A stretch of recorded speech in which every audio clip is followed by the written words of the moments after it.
எந்த காரணமும் இல்லாம என்ன ஏன் இப்படி அவாய்ட் பண்ற? சொல்றியா இல்லையா? ஏய் போடி. யூஸ் பண்ணிட்டு கழட்டி விடுறியாடா?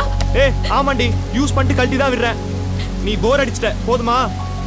உங்க அப்பா என்ன லோ கிளாஸ்ன்னுவா, ஸ்டேட்டஸ்ன்னுவா, என்ன மொக்க பண்ணுவான்.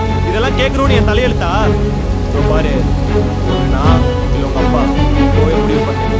ஏன்டா இதெல்லாம் பேசுற? I never thought you like this. Please don't make me choose, Prabhu.